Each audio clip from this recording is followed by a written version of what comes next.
ఈ వీడియో పెట్టేసరికి చాలా లేట్ అయిపోయిందండి. సారీ ఏమనుకోవద్దు. కొంచెం ఆరోగ్యం బాలేకపోవడం వల్ల వీడియోస్ కరెక్ట్ టైంకి అయితే అప్లోడ్ చేయలేకపోతున్నాను. కానీ ఈ రోజు నుంచి అయితే మంచిగా డివోషనల్ వీడియోస్ అన్నీ కూడా మీతో షేర్ చేసుకుంటా friends. Hi friends, welcome to our channel మమతల నిలయం. అందరు ఎలా ఉన్నారు? బాగున్నారా? నేనైతే చాలా చాలా బాగున్నాను. మీరు కూడా బాగుండాలని మనస్ఫూర్తిగా కోరుకుంటున్నాను. ఈరోజు వ్లాగ్లో వచ్చేసి మంచిగా మా గణపయ్య దగ్గర కుంకుమ పూజలు చేసుకున్నామండి.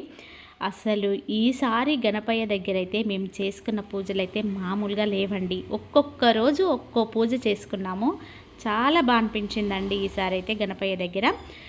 శనివారం రోజు వచ్చేసి గణపయ్యను మనం ప్రతిష్ఠించుకున్నాం కదా అండి. ఇక ఆ రోజు అయితే నేను వెళ్ళలేకపోయాను, ఎందుకంటే ఇంట్లో పూజ చేసేసరికి చాలా లేట్ అయిపోయింది. అంటే ఇంట్లో పూజ తొందరగానే అయిపోయింది. కాకపోతే ఆ రోజు ఇక మా లైన్లో గణపతిని ప్రతిష్ఠించేసరికి నైట్ 8:30, 9 అలా అయిపోయిందండి. అప్పటికే చాలా అలసిపోయాను. ఇక ఫీవర్ వచ్చింది కదా, అంతకుముందే కొంచెం బాగా అలసటగా అనిపించేసి ఇక పడుకున్నాను. నెక్స్ట్ డే మార్నింగే వెళ్ళిపోయాను, స్వామివారి దర్శించుకున్నాను. ఇక మన ఇంట్లో పెట్టిన గణపయ్యను కూడా స్వామివారి ముందు పెట్టేసి, అంటే నేనైతే ఎప్పుడు నిమజ్జనం చేయలేదండి. ఎందుకంటే ఈ 11 రోజులు కూడా మా గణపయ్యకు ఆ పెద్ద గణపయ్య దగ్గర పూజలు అందుకోవాలని నాకు ఉంటుందన్నమాట. అందుకోసం అనేసి నేను ఎప్పుడు కూడా నిమజ్జనం చేయను. ఆ 11 రోజులు కూడా మంచిగా స్వామివారి పూజలు అందుకుంటారు కదా, ఆ ఉద్దేశంతో నేనైతే మండపంలోనే ఇచ్చేస్తాను. మండపంలో ఇచ్చేసి ఆ 11 రోజులు ఆ స్వామివారు, మన ఇంట్లో ఉన్న స్వామివారు పెద్ద స్వామివారి దగ్గర పూజలు అందుకుంటారు కదా, అది నాకు ఒక తృప్తి అన్నమాట. ఆ విధంగా అక్కడే పెట్టేస్తాను. 11 రోజుల తర్వాత ఇక ఆ పెద్ద స్వామితో మన స్వామి కూడా వెళ్ళిపోతారనమాట. ఇక కుంకుమ పూజలు ఎంత బాగా చేసుకున్నామో అసలు ఆ రోజైతే నా హ్యాపీనెస్కి అయితే అవధులే లేవండి. ఇప్పుడు మా గృహప్రవేశం అయ్యి ఇప్పుడు ఈ ఇయర్తో 8 ఇయర్స్ అవుతుంది. 8 ఇయర్స్ నుంచి రెగ్యులర్గా ఖచ్చితంగా నేనైతే కుంకుమ పూజ కూర్చున్నాను. ఒక్క ఇయర్ మాత్రం అప్పుడు మాకు అంటే ఇట్లా మా వారి బంధువులు ఒకరు చనిపోవడంతో ఆ ఇయర్ మాత్రం కుంకుమ పూజకు కూర్చోలేకపోయాను. కానీ ప్రతి సంవత్సరం కూడా కూర్చుంటూనే ఉంటానన్నమాట.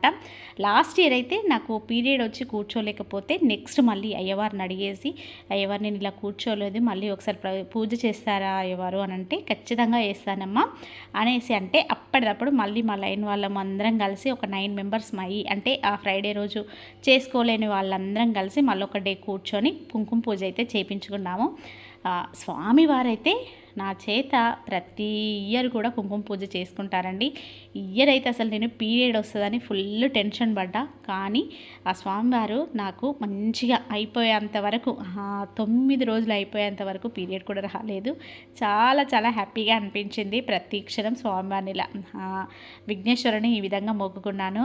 స్వామి నాకు ఈ 9 రోజులు పడాలి, 9 రోజులు నేను పూజ చేసుకోవాలి తండ్రి అని మనస్ఫూర్తిగా కోరుకున్నానండి.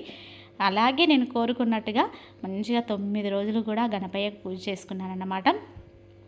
మొదటి రోజు అలా జరిగిందా. సెకండ్ డే సండే రోజు మళ్ళీ మా లైన్ వాళ్ళందరం కూడా స్వామివారి ముందు పిండి దీపాలతో పూజ చేసుకున్నాము. మళ్ళీ నెక్స్ట్ డే మామూలుగా దీపాలు వెలిగించుకొని లలితా సహస్రనామాలు, అమ్మవారికి అష్టోత్తరాలు అవన్నీ కూడా చదువుకున్నాము. తర్వాత నెక్స్ట్ డే గరికె పూజ చేసుకున్నాము. ఆ తర్వాత పిల్లలందరి చేత సరస్వతి పూజ చేయించారు.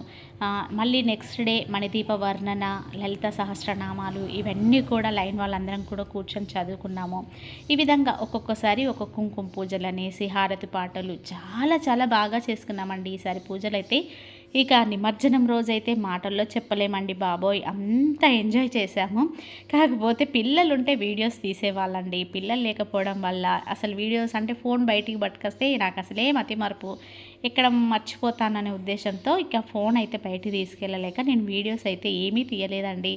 ఇక ఇక్కడైతే మంచిగా కుంకుమ పూజ చేసుకున్న తర్వాత అందరం కలిసి మంగళహారతి పాట పాడుతున్నాము. నేనైతే ఆ రోజు చాలా పాటలే పాడేశాను. మా లైన్ వాళ్ళందరూ కూడా మెచ్చుకున్నారు, స్వప్న చాలా బాగా పాడుతున్నావు అమ్మ అనేసి మా లైన్ వాళ్ళందరూ కూడా అన్నారండి. నాకైతే చాలా హ్యాపీగా అనిపించింది.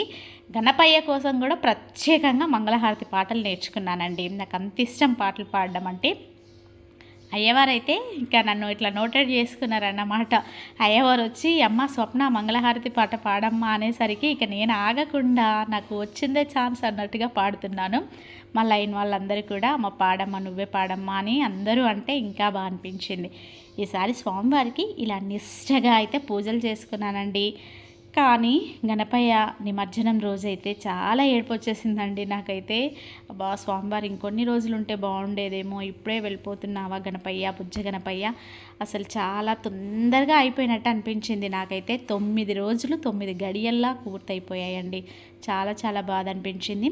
విఘ్నేశ్వర స్వామి ప్రతి సంవత్సరం కూడా ఇదే విధంగా ఈ 9 రోజులు నా చేత నువ్వు పూజలు చేయించుకో తండ్రి అని మనస్ఫూర్తిగా కోరుకున్నానండి. అందరూ కూడా ప్రతిసారి కూడా మీకు వీలైతే మాత్రం గణపయ్య దగ్గర కూడా కుంకుమ పూజలు చేసుకోవడానికి ప్రయత్నించండి. మనకు వీలైనప్పుడు మీ దగ్గరలో ఉన్న విఘ్నేశ్వర స్వామికి పూజలు చేసుకుంటే చాలా మంచిదండి. ఎలాగో మరి ప్రతి బుధవారం అట్లా ఇట్లా అంటే మనకు కుదరకపోవచ్చు. కాకపోతే ఖచ్చితంగా ఈ 9 రోజులు కనుక పూజ చేసుకుంటే మనం 365 రోజులు పూజ చేసిన ఫలితం మనకు దక్కుతుంది. కాబట్టి ఖచ్చితంగా మీకు వీలైతే మాత్రం ఆ గణపయ్య దగ్గర కుంకుమ పూజలు చేస్తూ 9 రోజులు పూజలు చేసుకోవడానికి ప్రయత్నించండి ఫ్రెండ్స్.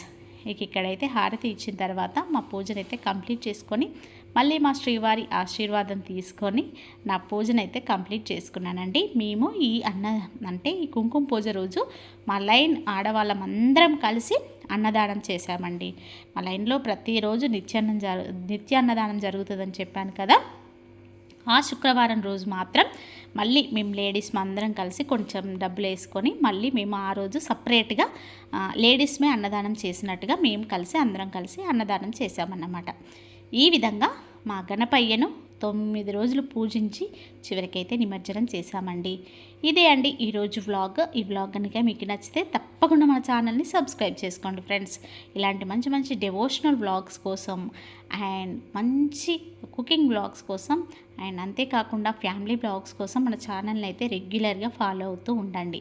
రేపు మరో మంచి వ్లాగ్తో మీ ముందుకైతే